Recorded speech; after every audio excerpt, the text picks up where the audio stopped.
Hi friends, welcome to CSEB aspirants. ഇന്ന് നമ്മൾ discuss ചെയ്യുന്ന ഭാഗം accounting for non profit organisation എന്ന ചാപ്റ്ററാണ്. ക്ലാസ്സുകൾ ഉപകാരപ്പെട്ടാൽ ചാനൽ സബ്സ്ക്രൈബ് ചെയ്യുക, ലൈക്ക് ചെയ്യുക, കമൻറ്റ് ചെയ്യുക. ഇതിന് മുൻപുള്ള ക്ലാസ്സുകൾ കാണാൻ ചാനലിൻ്റെ പ്ലേലിസ്റ്റ് ചെക്ക് ചെയ്യുക. ക്ലാസ്സിലേക്ക് പോകാം. Accounting for non profit organisation. എന്താണ് non profit organisations? Such organisations are formed for providing service to a specific group or public at large, such as education, health care, recreation, sports and so on, without any consideration of caste, creed and color. Its sole aim is to provide service either free of cost or at nominal cost and not to earn profit. അതായത് ഒരു specific ഗ്രൂപ്പിൻ്റെ അല്ലെങ്കിൽ പബ്ലിക്കിന് service ചെയ്യാൻ വേണ്ടിയാണ് ആര് പ്രവർത്തനം ആരംഭിക്കുന്നത്? നോൺ പ്രോഫിറ്റ് ഓർഗനൈസേഷൻസ് പ്രവർത്തനം ആരംഭിക്കുന്നത്. അത് പല മേഖലകളിലേക്ക് കടക്കാം. എഡ്യൂക്കേഷൻ ആവാം, ഹെൽത്ത് കെയറിൽ തുടങ്ങാം, റിക്രിയേഷൻ, സ്പോർട്സ്, അങ്ങനെ എല്ലാ മേഖലയിലും ധാരാളമായി നോൺ പ്രോഫിറ്റ് ഓർഗനൈസേഷൻസ് തുടങ്ങാറുണ്ട്. അവ without any consideration of caste, creed, colour ഇതൊന്നും അടിസ്ഥാനമാക്കി അല്ല തുടങ്ങുന്നത്. അവയുടെ സോൾ എയിം എന്താണ്? നോമിനൽ കോസ്റ്റോട് കൂടി അല്ലെങ്കിൽ ഫ്രീ ഓഫ് കോസ്റ്റോട് കൂടി പ്രോഫിറ്റ് ഇല്ലാതെ സർവീസ് പ്രൊവൈഡ് ചെയ്യുക എന്ന ലക്ഷ്യത്തോടു കൂടിയാണ് തുടങ്ങുന്നത്. These are organised as charitable trust ആയിട്ട് തുടങ്ങാം, അല്ലെങ്കിൽ സൊസൈറ്റീസ് ആയിട്ട് രജിസ്റ്റർ ചെയ്ത് തുടങ്ങാം. And subscribers to such organisation are called members. ആരാണോ സബ്സ്ക്രൈബ് ചെയ്യുന്നത് അവരെ നമ്മൾ മെമ്പേഴ്സ് എന്ന് വിളിക്കുന്നു. Their affairs are usually managed by a managing executive committee elected by its members. Members തിരഞ്ഞെടുക്കുന്ന എക്സിക്യൂട്ടീവ് കമ്മിറ്റിയോ മാനേജിംഗ് കമ്മിറ്റിയോ ആണ് സാധാരണയായി അവരുടെ അഫയേഴ്സ് എല്ലാം മാനേജ് ചെയ്യുന്നത്. The main source of income, പ്രധാനപ്പെട്ട വരുമാന മാർഗ്ഗങ്ങൾ എന്തെല്ലാമാണ്? സബ്സ്ക്രിപ്ഷൻ ഫ്രം മെമ്പേഴ്സ്, മെമ്പേഴ്സിൽ നിന്ന് പിരിച്ചെടുക്കുന്ന subscriptions, donations, legacies, grant in aid, income from investment, ഇവയെല്ലാമാണ് പ്രധാനപ്പെട്ട source of income. Legacies means ഒരാളുടെ വിൽ പ്രകാരം, മരണശേഷം ഒരാളുടെ വിൽപത്ര പ്രകാരം മെമ്പറാവാം, ആ മെമ്പറുടെ വിൽപത്ര പ്രകാരം ലഭിക്കുന്ന അസറ്റ് എന്താണോ അതാണ് ലീഗസി എന്നതുകൊണ്ട് ഉദ്ദേശിക്കുന്നത്. വിൽ പ്രകാരം ആ സൊസൈറ്റിയോ അല്ലെങ്കിൽ ഓർഗനൈസേഷനോ ലഭിക്കുന്ന ഇതെന്താണോ അതാണ് ലീഗസി കേട്ടോ. The funds raised by such organizations through various sources are credited to capital fund or general fund. ഇവർ റേസ് ചെയ്യുന്ന ഫണ്ടുകൾ ഇവരെവിടെയാണ് ക്രെഡിറ്റ് ചെയ്യുന്നത്? ക്യാപിറ്റൽ ഫണ്ടിലോ ജനറൽ ഫണ്ടിലോ ആണ് ക്രെഡിറ്റ് ചെയ്ത് വെക്കുന്നത് കേട്ടോ. The funds raised by not profit organisation അല്ലെങ്കിൽ നോൺ പ്രോഫിറ്റ് ഓർഗനൈസേഷൻസ് എവിടെയാണ് ക്രെഡിറ്റ് ചെയ്യുക? Credited to capital fund or general fund. The surplus generated in the form of excess of income over expenditure. എക്സ്പെൻഡിച്ചറിന് മുകളിൽ income വരുമ്പോൾ കിട്ടുന്നതാണ് surplus അല്ലേ? Is not distributed among the members. അത് മെമ്പേഴ്സിന് വീതിച്ചു കൊടുക്കാറില്ല. It is simply added in the capital fund. പിന്നെ എന്താ ചെയ്യുക? അപ്പോൾ നോട്ട് പ്രോഫിറ്റ് ഓർഗനൈസേഷൻസിലെ സർപ്ലസ് എന്താണ് ചെയ്യുന്നത്? അത് മെമ്പേഴ്സിന് വീതിച്ചു കൊടുക്കുകയാണോ ചെയ്യുന്നത്? അല്ല. Is not distributed among the members. It is simply added. എവിടേക്ക് ആഡ് ചെയ്യാണ്? ക്യാപിറ്റൽ ഫണ്ടിലേക്ക് ആഡ് ചെയ്യാണ് ചെയ്യുന്നത് കേട്ടോ. The not profit organisations earn their reputation on the basis of their contributions to the welfare of the society. കൂടുതൽ profit ഉണ്ടാക്കിയിട്ടോ അല്ലെങ്കിൽ കൂടുതൽ ഡിവിഡൻഡ് കൊടുത്തിട്ടോ അല്ല അവർ റെപ്യൂട്ടേഷൻ ഏൺ ചെയ്യുന്നത്. എങ്ങനെയാണ് റെപ്യൂട്ടേഷൻ ഏൺ ചെയ്യുന്നത്? Their contribution to the welfare, സൊസൈറ്റിയുടെ വെൽഫെയറിന് പ്രാധാന്യം കൊടുത്ത് കസ്റ്റമേഴ്സിനെയും ഓണേഴ്സിനെയും സാറ്റിസ്ഫൈ ചെയ്യാനാണ് നോട്ട് പ്രോഫിറ്റ് ഓർഗനൈസേഷൻസ് ശ്രമിക്കുന്നത്. അതിലൂടെ അവർക്ക് റെപ്യൂട്ടേഷൻ ഉണ്ടാകുന്നു കേട്ടോ. Accounting information provided by such organisations is mean for the present and potential contributors meet the statutory requirement it organisation are those organisation which are establish not for earning profits. അവർ പ്രോഫിറ്റിന് വേണ്ടിയുള്ളതല്ല. അപ്പോൾ അതുകൊണ്ട് അവർക്ക് accounts ഒന്നും വേണ്ട എന്നല്ല. അവരുടെ അക്കൗണ്ടിങ് ഇൻഫർമേഷൻസ് എല്ലാം അവർക്ക് വൈഡായിട്ട് സ്പ്രെഡ് ചെയ്യേണ്ടതുണ്ട്. അതുകൊണ്ട് തന്നെ അവിടെയും കറക്റ്റായിട്ടുള്ള അക്കൗണ്ടിങ്ങും അതിൻ്റെ റെക്കോർഡ്സും എല്ലാം മെയിൻറ്റെയിൻ ചെയ്യേണ്ടത് അനിവാര്യമാണ്. അവിടെയും ഓഡിറ്റിങ്ങും കാര്യങ്ങളും എല്ലാം ഉണ്ട്. Accounting records of not profit organisations. അക്കൗണ്ടിങ്ങിൽ എന്തൊക്കെ റെക്കോർഡ്സാണ് അവർ കീപ്പ് ചെയ്യേണ്ടത്? Normally such organisations are not engaged in ട്രേഡിങ്ങിലോ ബിസിനസ് ആക്ടിവിറ്റീസിലോ അവർ ഇടപെടുന്നില്ല. പ്രത്യേകിച്ച് അവർ എന്ത് ചെയ്യുന്നില്ല? ട്രേഡിങ്ങിൽ ഇടപെടുന്നില്ല, ബിസിനസ് ആക്ടിവിറ്റീസിൽ ഇടപെടുന്നില്ല. The main source of income എന്താണ്? Subscription from members, donations, financial assistance from government ആവാം, ഇൻകം ഫ്രം ഇൻവെസ്റ്റ്മെൻറ്റ് ആവാം. Most of their transactions are in cash through the bank. എങ്ങനെയായിരിക്കും? അവിടെ ക്രെഡിറ്റിനൊന്നും വലിയ പ്രാധാന്യമില്ല. അതുകൊണ്ട് തന്നെ ക്യാഷ് ത്രൂ ദ ബാങ്കാണ് അവരുടെ പ്രവർത്തനങ്ങളെല്ലാം നടക്കുന്നത്. These institutions are required by law to keep proper accounting records maintain ചെയ്യണമെന്ന് നിയമം അനുശാസിക്കുന്നുണ്ട്. And keep proper control over the utilisation of their fund ധാരാളം വരുമ്പോൾ അത് കറക്റ്റായിട്ട് യൂട്ടിലൈസ് ചെയ്യുന്നുണ്ടോ എന്ന വസ്തുത കൂടിയുണ്ട്. അതുകൊണ്ട് തന്നെ അവർ പ്രോപ്പറായിട്ടുള്ള അക്കൗണ്ടിങ് റെക്കോർഡ്സ് എല്ലാം കീപ്പ് ചെയ്യണം. ദിസ് ഈസ് വൈ, അതുകൊണ്ടാണ് they usually keep A cash book. അതിന് വേണ്ടി ഒരു പ്രധാനമായിട്ട് കീപ്പ് ചെയ്യുന്ന എന്താണ്? ഒരു ക്യാഷ് ബുക്കാണ്. In which all receipts and payments R duly recorded. എല്ലാ റിസീപ്റ്റ്സും പേയ്മെൻറ്റ്സും കറക്റ്റായിട്ട് റെക്കോർഡ് ചെയ്യാൻ വേണ്ടിയിട്ട് ഒരു ക്യാഷ് ബുക്ക് അവർ മെയിൻറ്റെയിൻ ചെയ്യുന്നുണ്ട്. പിന്നെ ഒരു maintain ledger containing the accounts of all ഇൻകംസും എക്സ്പെൻസും അസറ്റ്സും ലൈബിലിറ്റീസും എല്ലാം പ്രത്യേകം മെയിൻറ്റെയിൻ ലെഡ്ജർ ക്രിയേറ്റ് ചെയ്യുന്നുണ്ട് കേട്ടോ. They are required to maintain a stock register to keep complete record of all fixed assets and the consumables. അവിടെ എന്തെല്ലാം ഫിക്സഡ് അസറ്റ്സും കൺസ്യൂമബിൾസും ഉണ്ടോ എന്നതിന് പ്രധാനമായി സ്റ്റോക്ക് രജിസ്റ്റേഴ്സും സൂക്ഷിക്കാറുണ്ട്. അപ്പോൾ ക്യാഷ് ബുക്ക് ഉണ്ടാക്കാറുണ്ട്, ലെഡ്ജേഴ്സ് ഉണ്ടാക്കാറുണ്ട്, പിന്നെ സ്റ്റോക്ക് രജിസ്റ്റേഴ്സും ഉണ്ടാക്കാറുണ്ട് കേട്ടോ. They do not maintain any capital account. Capital account maintain ചെയ്യുന്നുണ്ടോ? ഇല്ല. അപ്പം not profit organisations capital maintain ചെയ്യുന്നുണ്ടോ? ക്യാപിറ്റൽ അക്കൗണ്ട് മെയിൻറ്റെയിൻ ചെയ്യുന്നുണ്ടോ എന്ന് ചോദിച്ചാൽ ഇല്ല എന്നാണ് ഉത്തരം. ഇൻസ്റ്റഡ് അതിന് പകരം അവർ എന്ത് ചെയ്യുന്നുണ്ട്? അതേ മെയിൻറ്റെയിൻ ക്യാപിറ്റൽ ഫണ്ട്. പക്ഷേ ക്യാപിറ്റൽ എന്ന രൂപത്തിൽ വരുന്നത് അവർ ക്യാപിറ്റൽ ഫണ്ടാണ് കേട്ടോ. Which is also called general fund. അതിനെ മറ്റൊരു തരത്തിൽ ജനറൽ ഫണ്ട് എന്ന് വിളിക്കുന്നുണ്ട്. That goes on accumulating due to surplus generated. ഉണ്ടാകുന്ന സർപ്ലസ് ഒക്കെ അക്യുമുലേറ്റ് ചെയ്യുന്നത് എവിടെയാണ്? ഈ ജനറൽ ഫണ്ട് എന്നറിയപ്പെടുന്ന ക്യാപിറ്റൽ ഫണ്ടിലാണ് കേട്ടോ. Life membership fee, donation, legacy received from year to year, ഓരോ വർഷവും ഇങ്ങനെ ലഭിക്കുന്നതെല്ലാം അവിടേക്കാണ് പോവുക. In fact a proper system of accounting is desirable ആണ് അവിടെ ടു അവോയ്ഡ് ഓർ മിനിമൈസ് അല്ലെങ്കിൽ ചാൻസസ് ഓഫ് മിസ്അപ്രോപ്രിയേഷൻസും എംബസിൽമെൻറ്റ് ഓഫ് ഫണ്ടും contributed by the members and other donors. അവർ കൊടുക്കുന്ന ഫണ്ടുകളൊക്കെ മിസ്അപ്രോപ്രിയേഷൻ ചെയ്യാനും എംബസിൽമെൻറ്റ് ഓഫ് ഫണ്ട് അതിനൊക്കെ സാധ്യത ഉണ്ട് അല്ലേ. അപ്പോൾ അതുകൊണ്ട് തന്നെ അവിടെ എന്തു വേണം? പ്രോപ്പറായിട്ടുള്ള അക്കൗണ്ട്സ് കീപ്പ് ചെയ്യണം. ഫൈനൽ അക്കൗണ്ട്സ് ഓഫ് ഫിനാൻഷ്യൽ എന്താണ്? ഏതൊക്കെ തരത്തിലുള്ള ഫൈനൽ അക്കൗണ്ട്സ് ആണ് ഇവർ കീപ്പ് ചെയ്യുന്നതെന്നാണ് കേട്ടോ. അടുത്തത് പറയുന്നത് ഏതൊക്കെ തരത്തിലുള്ളതാണ് കീപ്പ് ചെയ്യുന്നത്. Not profit organisations are also required to prepare financial statement at the end of each accounting period. Each accounting പീരിയഡിൽ എൻഡിൽ അവർ പ്രിപ്പയർ ചെയ്യണം. Also these organisations are not profit making entities and they are not required to make trading and profit and loss account ഉണ്ടാക്കേണ്ട ആവശ്യമില്ല. But it is necessary to know whether the income during the year was sufficient to meet the expense or not. പക്ഷേ അവർക്ക് അറിയാൻ പറ്റണം ഈ വർഷമുള്ള income sufficient ആണോ എക്സ്പെൻസസിനെ മീറ്റ് ചെയ്യാന്ന്. Not only that they have to provide the necessary financial information to members. അതിന് മാത്രമല്ല മെമ്പേഴ്സിന് കറക്റ്റായിട്ടുള്ള ഫിനാൻഷ്യൽ ഇൻഫോർമേഷൻ കൊടുക്കണം, ഡോണേഴ്സിനും കോൺട്രിബ്യൂട്ടേഴ്സിനും ഒക്കെ, പിന്നെ രജിസ്ട്രാർ ഓഫ് സൊസൈറ്റിക്കും കൊടുക്കണം. ഫോർ ദിസ് പർപ്പസ് അതിനുവേണ്ടി they have to prepare their final account at the end of every accounting period. Okay, അതിനുവേണ്ടി അവർ എന്തെല്ലാം അക്കൗണ്ടുകളാണ് ഉണ്ടാക്കുന്നത്?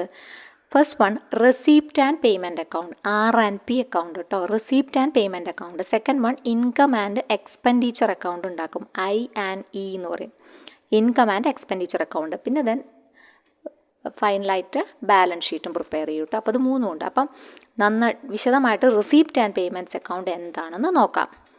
Receipt and payment account is a summary of cash ബുക്കാണ് കേട്ടോ. Cash and bank transactions for a particular period. ഒരു പ്രത്യേക പീരിയഡിലേക്കുള്ള ക്യാഷും ബാങ്കുമായി ബന്ധപ്പെട്ട എല്ലാ കാര്യങ്ങളും സമ്മറിയാണ്. എന്ത്? R&P അക്കൗണ്ട് എന്നറിയപ്പെടുന്ന receipt and payment account. It is a real അക്കൗണ്ടാണ്. അപ്പോൾ റെസീപ്റ്റ് ആൻഡ് പേയ്മെൻറ്റ് അക്കൗണ്ട് എന്ത് അക്കൗണ്ടാണ്? ഒരു റിയൽ അക്കൗണ്ടാണ് കേട്ടോ. റെസിപ്റ്റ് ആൻഡ് പേയ്മെൻറ്റ് അക്കൗണ്ട് എന്ത് അക്കൗണ്ടാണ്? ഒരു റിയൽ അക്കൗണ്ടാണ്. അത് എന്താണ്? സമ്മറി ഓഫ് ക്യാഷ് ബുക്ക് എന്നാണ് അറിയപ്പെടുന്നത് കേട്ടോ. സമ്മറി ഓഫ് ക്യാഷ് ബുക്ക് എന്നറിയപ്പെടുന്നത് റെസിപ്റ്റ് ആൻഡ് പേയ്മെൻറ്റ് അക്കൗണ്ടാണ്. അതൊരു റിയൽ അക്കൗണ്ടാണ്. It is prepared from the cash book. Cash ബുക്കിൽ നിന്നുമാണ് അതുണ്ടാക്കുന്നത്.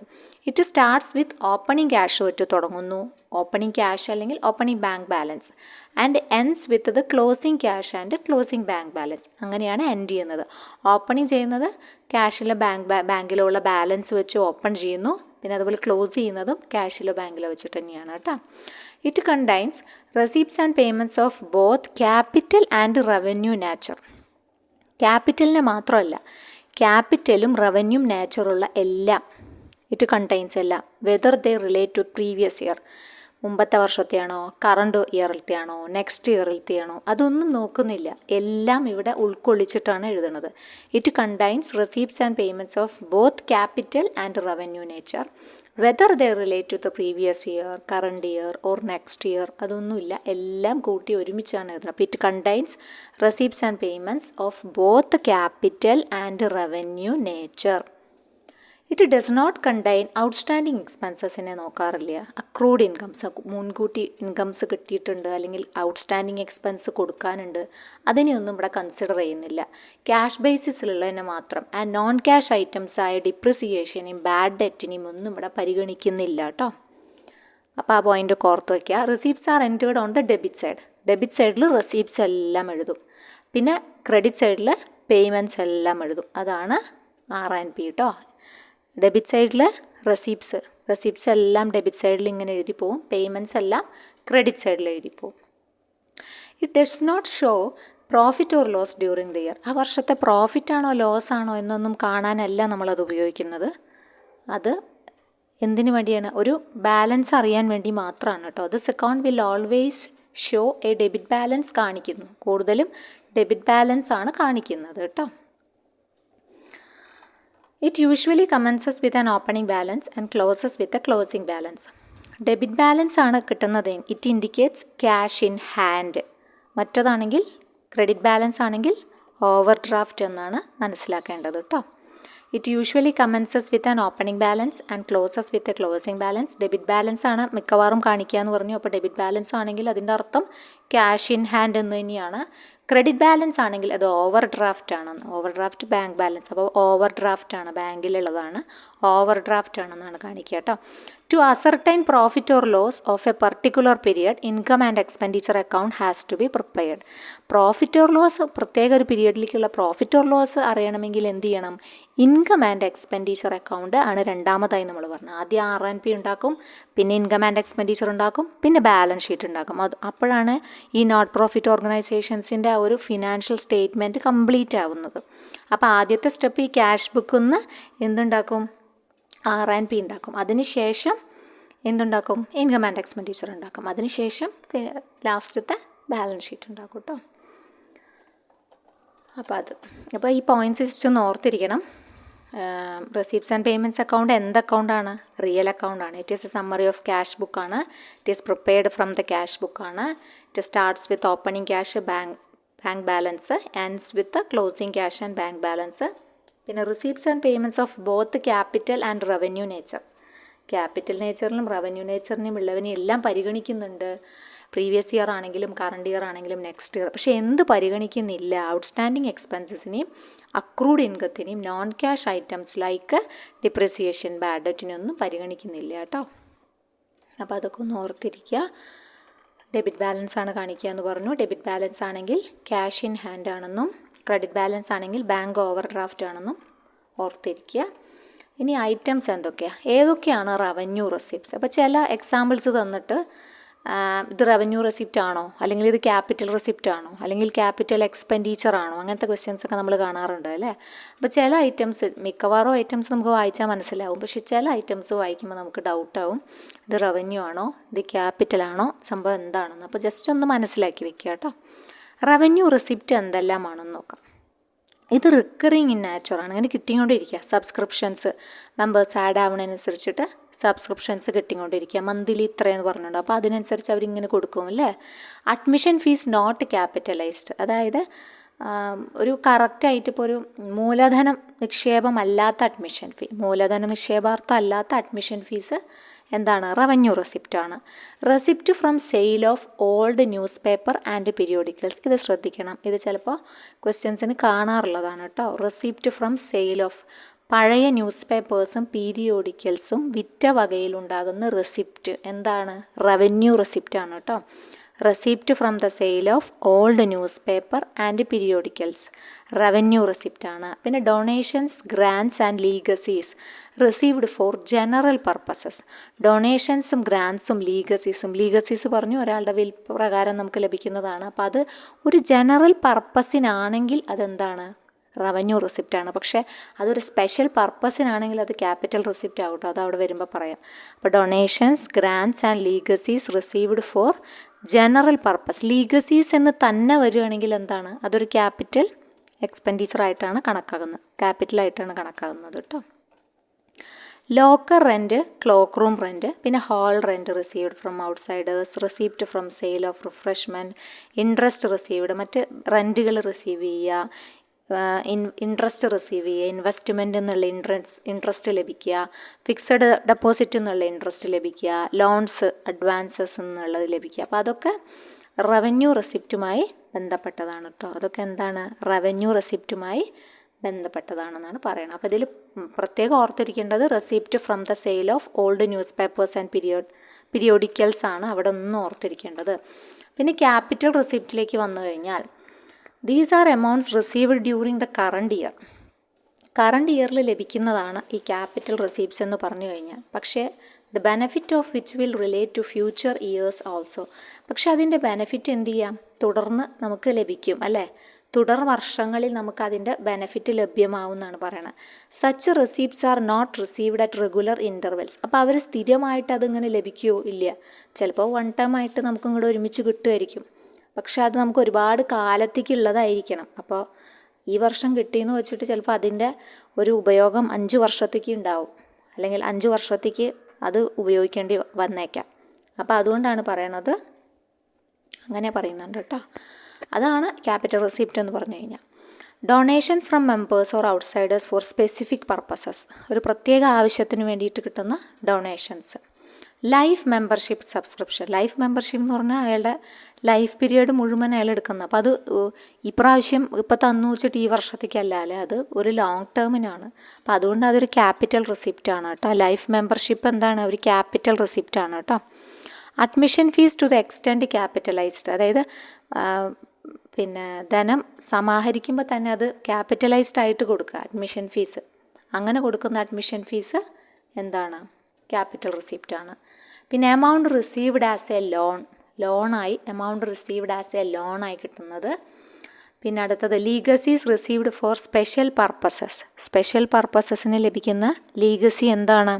ഒരു ക്യാപിറ്റൽ റെസിപ്റ്റാണ് കേട്ടോ. അപ്പോൾ അതായത് ലീഗസി എന്ന് പൊതുവേ പറഞ്ഞാൽ it is a gift or donation received by non trading concerns as per the will of a deceased person. മരണപ്പെട്ടൊരു വ്യക്തിയുടെ വിൽ പ്രകാരം ലഭിക്കുന്ന ഗിഫ്റ്റോ ഡൊണേഷൻസോ ആണ് എന്ത്? ലീഗസീസ് എന്ന് പറഞ്ഞു കഴിഞ്ഞാൽ. അപ്പോൾ it is non recurring in നേച്ചറാണ്. സ്ഥിരമായിട്ട് കിട്ടിക്കൊണ്ടിരിക്കുമോ? ഇല്ല. Hence it is a capital receipt. അതുകൊണ്ട് അതിനെ എന്തായിട്ടാണ് പരിഗണിക്കുക? ഒരു ക്യാപിറ്റൽ റെസിപ്റ്റ് ആയിട്ടാണ് പരിഗണിക്കുക. It is taken on the liability side of the balance sheet. അതുകൊണ്ട് തന്നെ അവയെ നമ്മൾ എന്ത് ചെയ്യും? ലയബിലിറ്റി സൈഡിലാണ് ബാലൻസ് ഷീറ്റ് ഉണ്ടാക്കുമ്പോൾ കാണിക്കുക കേട്ടോ. അപ്പോൾ അതൊന്ന് ഓർത്തിരിക്കുക. പൊതുവേ കാണാറുണ്ട് ലീഗസി എന്താണ്, ലീഗസിയുടെ ട്രീറ്റ്മെൻറ്റ് എങ്ങനെയാണെന്നൊക്കെ വരും. അപ്പോൾ അത് ഒന്ന് ജസ്റ്റ് ഓർത്തിരിക്കുക കേട്ടോ. അപ്പോൾ donations from members or outsiders four specific purposes, അത് തന്നെയാണ് ലീഗസി എന്നതുകൊണ്ട്. ലീഗസീസ് റിസീവ്ഡ് ഫോർ സ്പെഷ്യൽ പർപ്പസ് എന്താണ്? ക്യാപിറ്റൽ റെസിപ്റ്റ് ആണ് കേട്ടോ. ലൈഫ് മെമ്പർഷിപ്പ് ഒന്ന് ഓർത്തിരിക്കണം അതുപോലെ. പിന്നെ ഗ്രാൻറ്റ്സ് റിസീവ്ഡ് ഫ്രം ദ ഗവൺമെൻറ്റിൽ നിന്ന് ലഭിക്കുന്നത് ഫോർ മീറ്റിംഗ് ക്യാപിറ്റൽ എക്സ്പെൻഡിച്ചർ, അതായത് കൺസ്ട്രക്ഷൻ ഓഫ് ലൈബ്രറിയോ ബിൽഡിങ്ങോ ഒക്കെ ഉണ്ടാക്കാൻ വേണ്ടിയിട്ട്, ലൈബ്രറി ബിൽഡിംഗ് ഉണ്ടാക്കാൻ വേണ്ടി കൺസ്ട്രക്ഷന് വേണ്ടിയിട്ട് ഗ്രാൻറ്റ് ഗവൺമെൻറ് തന്നിട്ടുണ്ടെങ്കിൽ അതെവിടെ ഉൾപ്പെടുത്തണം? ക്യാപിറ്റൽ റെസിപ്റ്റിൽ കേട്ടോ. പിന്നെ അതുപോലെ തന്നെ ഇമ്പോർട്ടൻ്റ് ആണ് sale proceeds of fixed assets, അത് ക്യാപിറ്റൽ റെസിപ്റ്റ് ആണ് കേട്ടോ. Sale proceeds of fixed assets like furniture, investment, books ഒക്കെ വിൽക്കുന്നത് കേട്ടോ. അവിടെ മറ്റേത് വ്യത്യാസമുണ്ട്, അത് രണ്ടും കമ്പയർ ചെയ്യുക, എന്നിട്ട് ജസ്റ്റ് ഒന്ന് ഓർത്തിരിക്കുക കേട്ടോ. അവിടെ എന്തായിരുന്നു നമ്മൾ പറഞ്ഞ sale of old newspapers and periodicals ആണ്. അത് റിക്കറിങ് ആണ്. അപ്പോൾ റവന്യൂ റെസിപ്റ്റ് ആണ് കേട്ടോ, റിക്കറിങ് ആണത്. അതിങ്ങനെ വന്നുകൊണ്ടിരിക്കുമല്ലേ ഇടയ്ക്കിടയ്ക്ക്, പീരിയോഡിക്കൽസ് അല്ലേ, അപ്പോൾ നമുക്ക് ഇടയ്ക്കിടയ്ക്ക് അതിങ്ങനെ ഒഴിവാക്കേണ്ടി വരും. ഇത് sale proceeds of fixed assets ആണ്. ഫിക്സഡ് അസറ്റ്സ് എപ്പോഴും നമുക്ക് വിൽക്കേണ്ടിയൊന്നും വരില്ല അല്ലേ, വല്ലപ്പോഴൊക്കെ ചിലപ്പോൾ സെയിലൊക്കെ ചെയ്യേണ്ടി വരുള്ളൂ. അപ്പോൾ അതുകൊണ്ടാണ് അത് ക്യാപിറ്റൽ റെസിപ്റ്റായി മാറിയത് കേട്ടോ. പിന്നെ റവന്യൂ പേയ്മെൻറ്റ്സ് എന്തെല്ലാമാണ്? റവന്യൂ പേയ്മെൻറ്റ്സും ഉണ്ട്, ക്യാപിറ്റൽ പേയ്മെൻറ്റ്സും ഉണ്ട് അല്ലേ. അപ്പോൾ റവന്യൂ പേയ്മെൻറ്റ്സ് എന്തെല്ലാമാണെന്ന് ജസ്റ്റ് നോക്കാം. These are payments of recurring in nature. ഈ പേയ്മെൻറ്റ്സ് റിക്കറിങ് ആണ്, കൊടുത്തുകൊണ്ടിരിക്കേണ്ടി വരും. റെഗുലർ ഇൻ്റർവെൽസിൽ നമ്മൾ അടച്ചുകൊണ്ടിരിക്കേണ്ട സാധനങ്ങളാണ് റവന്യൂ പേയ്മെൻറ്റ്സ് എന്ന് പറഞ്ഞാൽ. പേയ്മെൻറ്റ് ഓഫ് സാലറി, വേജസ്, ഓണററിയം ഇതൊക്കെ കൊടുത്തുകൊണ്ടിരിക്കണം അല്ലേ. Rent, insurance premium, electricity charges, taxes, postage, conveyance expenses, purchase of refreshment, amount spend towards organising ഒരു സ്പോർട്സ് മീറ്റോ ടൂർണമെൻറ്റ്സോ കണ്ടക്ട് ചെയ്യുന്നു. അപ്പോൾ അതിന് ചിലവാക്കുന്ന എമൗണ്ടുകൾ, കാരണം ഇവർ സ്പെഷ്യൽ പർപ്പസിന് വേണ്ടി ഉണ്ടാക്കിയതാണ്. അപ്പോൾ ഇതൊക്കെ ഈ പർപ്പസൊക്കെ വരുമല്ലേ അല്ലേ. അപ്പോൾ അതൊക്കെ മീറ്റ് ചെയ്യുമ്പോൾ അവർക്ക് എക്സ്പെൻസസ് ഉണ്ടാവും. അതെല്ലാം റവന്യൂ പേയ്മെൻറ്റ്സ് ആണ് കേട്ടോ. Interest paid on loans and bank ഓവർ ഡ്രാഫ്റ്റിനും ലോൺസിനൊക്കെ വേണ്ടിയിട്ട് കൊടുക്കുന്ന ഇൻട്രസ്റ്റ് അടക്കം എല്ലാം റവന്യൂ പേയ്മെൻറ്റ്സിൻ്റെ സെക്ഷൻസിലാണ് വരുന്നത് കേട്ടോ. പിന്നെ ക്യാപിറ്റൽ പേയ്മെൻറ്റ്സ് എന്താണെന്ന് നോക്കാം. These are payments made during the current period. ഈ കറണ്ട് പീരിയഡിൽ കൊടുക്കുന്നതാണ് capital payments. The benefit of which are available in the future years. ഇപ്പോൾ കൊടുക്കുമ്പോൾ എന്ത് ചെയ്യണം, ഒരു വലിയൊരു ഫണ്ടായിട്ട് നമ്മൾ കൊടുക്കണം. പക്ഷേ അതിൻ്റെ ബെനഫിറ്റ് എന്ത് ചെയ്യും, നമുക്ക് കുറേ കാലം കിട്ടും. പക്ഷെ ഇപ്പോൾ കൊടുക്കണം. അപ്പോൾ അതുകൊണ്ട് തന്നെ അവർ അത് റെഗുലർ ഇൻ്റർവെൽസിൽ പേ ചെയ്യുമൊന്നും വേണ്ട. ഇപ്പോൾ ഒരുമിച്ച് ഇറക്കിയാൽ നമുക്ക് അതിൻ്റെ ഭാവിയിൽ കുറേ സമയത്ത് നമുക്ക് അതിൻ്റെ ഗുണം ലഭിക്കും. ഒരു കൺസ്ട്രക്ഷൻ എക്സ്പെൻസ്, അപ്പോൾ ഒരു ബിൽഡിങ് പണിയാണ്, ഇപ്പോൾ ബിൽഡിങ് പണിയാണ്, പക്ഷെ ആ ബിൽഡിങ് നിലനിൽക്കുന്നിടത്തോളം കാലം നമുക്കത് ഉപയോഗിക്കാം. അപ്പോൾ കൺസ്ട്രക്ഷൻ എക്സ്പെൻസസ് ഒരു ക്യാപിറ്റൽ പേയ്മെൻ്റ് ആണ്. പർച്ചേസ് ഓഫ് ഫിക്സഡ് അസറ്റ്സ് എന്താണ്, ഒരു ക്യാപിറ്റൽ പേയ്മെൻ്റ് ആണ്. ഫർണിച്ചർ വാങ്ങി, മെഷീനറി വാങ്ങി, അതല്ല. Payment for purchase of books for ലൈബ്രറിയിലേക്ക് ബുക്ക് വാങ്ങി, അതും ലോങ് ടൈമാണ് അല്ലേ. Payment for purchase of sports goods and equipments, ആ തരത്തിലുള്ള സൊസൈറ്റിയാണ് രജിസ്റ്റർ ചെയ്തത്, അല്ലെങ്കിൽ ആ തരത്തിലുള്ള ഇതാണെങ്കിൽ അപ്പോൾ അതിൻ്റെ സാധനങ്ങൾ വാങ്ങിക്കും. അപ്പോൾ അത് cost of investment purchased. Amount of investment made in banks and other financial institutions, investment നടത്തി ബാങ്കിലോ മറ്റ് ഫിനാൻഷ്യൽ ഇൻസ്റ്റിറ്റ്യൂഷൻസിലോ എല്ലാം, അതും ഒരു ലോങ് ടേം ആണ്. Advances granted to the outsiders, ഇതെല്ലാം എന്തുമായി ബന്ധപ്പെട്ടതാണ്, ക്യാപിറ്റൽ പേയ്മെൻറ്റ്സുമായി ബന്ധപ്പെട്ടതാണ്. അപ്പോൾ അതിൽ ചിലത് മാത്രമാണ് നമ്മൾ ഓർത്തിരിക്കുക. ചിലത് വായിക്കുമ്പോൾ തന്നെ നമുക്ക് മനസ്സിലാവും, സ്ട്രൈക്ക് ചെയ്യുമ്പോൾ ഇത് ക്യാപിറ്റൽ പേയ്മെൻ്റ് ആണോ ഇത് റവന്യൂ പേയ്മെൻ്റ് ആണോ എന്നെല്ലാം സ്ട്രൈക്ക് ചെയ്യും. പക്ഷേ ചില ഐറ്റംസ് നമുക്ക് തിരിഞ്ഞു പോകാൻ സാധ്യതയുണ്ട്. അപ്പോൾ അത് ഏത് ഐറ്റമാണ്, അത് ഓരോരുത്തർക്കും ഡിഫറെൻ്റ് ആയിരിക്കുമല്ലോ, എല്ലാവർക്കും ചിലപ്പോൾ ഒരു ഐറ്റം ആവില്ല തിരിയുക. അപ്പോൾ ഏത് ഐറ്റമാണോ നമുക്ക് ക്ലിയർ അല്ലാത്തത് അതൊന്ന് ഉറച്ച് പഠിക്കാം. അപ്പോൾ അത്രയേ ഉള്ളൂ. RNP എളുപ്പമാണ്. ഇനി ചെറിയൊരു ഭാഗം ക്യാപിറ്റൽ പേയ്മെൻറ്റുമായി ബന്ധപ്പെട്ട കാര്യങ്ങളൊക്കെ ഓർത്തിരിക്കുക. പിന്നെ ക്യാഷ് ബുക്ക് പോലെയാണെന്ന് നമ്മൾ പറഞ്ഞു. അപ്പോൾ ഈ ക്യാഷ് ബുക്കും RNPയും തമ്മിൽ എന്തെല്ലാം വ്യത്യാസങ്ങളുണ്ട് നമുക്ക് ജസ്റ്റ് ഒന്ന് നോക്കാം. Cash book is a principal ബുക്കാണ് കേട്ടോ. അപ്പോൾ RNP ഒരു മെമ്മറാണ്ടം ഓഫ് അക്കൗണ്ട് ആണ് കേട്ടോ. Cash book is a principal book. Receipt and payment account is a memorandum of account.